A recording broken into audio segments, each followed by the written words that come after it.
We're at the 5th Pan-Commonwealth Forum on Open Learning. I'm here with Professor Babatunde Ipaye, Director of Learner Support Services at the National Open University of Nigeria.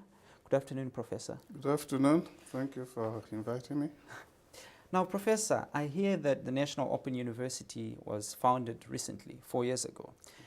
Could you tell us more about it? Well, you're correct. The National Open University of Nigeria is quite new. It was founded, it actually started academic programs in the year 2004. But before then, it actually was reopened, and I'm coming back to that, in 2002. There was a former open university established in the country in the year 1984. But barely 1 year after the establishment, the laws establishing that open university was suspended. And in 2002, with the incoming of a new civilian government, the open university now was reactivated. The law was reactivated, and this led to the establishment of the National Open University of Nigeria. So we have heard also about, learned a lot about e-learning at this conference. What e-learning programs or platform does the National Open University of Nigeria utilize, and what challenges do you face? Yeah, our e-learning programs and platforms are quite varied, but the e-learning activities within the National Open University of Nigeria are still very young. I could say they are still at their infancy. This is because, like most preachers do say, you use the most available and the most utilitarian technology that you have. As of now, in Nigeria, the most available technology are the low-end technologies. However, at the National Open University of Nigeria, a number of our programs are already online, and we had been engaging in e-learning activities.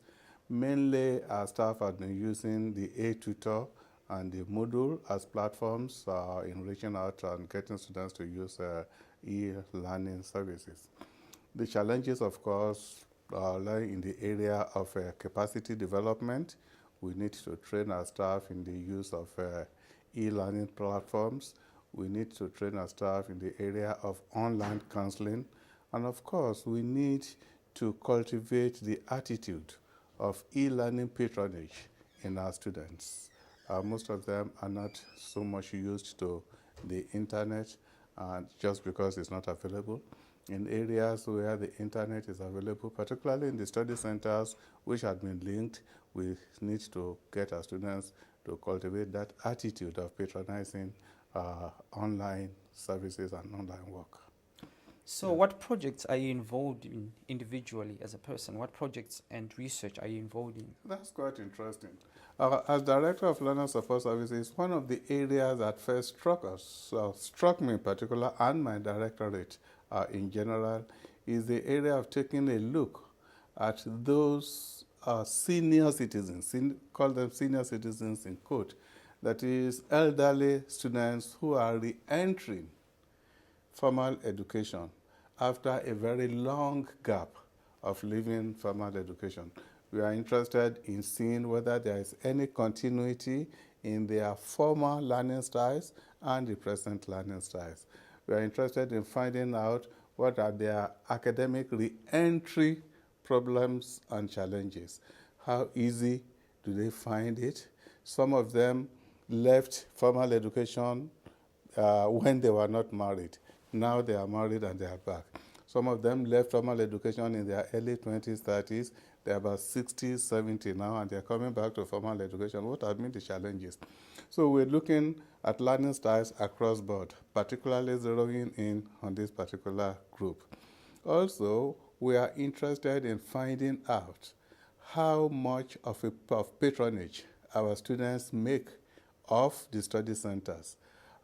In the Nigerian conventional universities, we do not have what you call learner support system in general. Now, this is new to students, and many students will have to learn on their own. How much of use do they make of learner support services, and how frequently do they visit the study centers which are created all over the country? These are two major and broad areas we are looking at. Of course, we are interested in hearing the students out. So we are looking at a possible, we have not started, we are writing the proposal.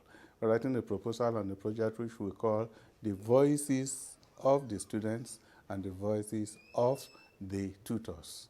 We want to hear what the students say about open and distance learning, what they say about National Open University itself, our materials, our facilitation, and so on. I want to hear from the tutors themselves, all of them who are part-time staff of the university. What do they say? What are they saying? What are their complaints? What are their suggestions, and so on? This is a new project that our directorate is looking into. The proposal is almost ready. We are looking for funding for this and so on. And we believe that it will be something that will quite interest a number of African countries that are planning to go into establishing open universities. So what single thing has inspired you most about the conference? About the country, you have narrowed it down to one single thing. But the single thing really is the capacity and the ability of the Commonwealth of Learning in bringing together so many people across the Commonwealth to a forum like this. It's quite inspiring.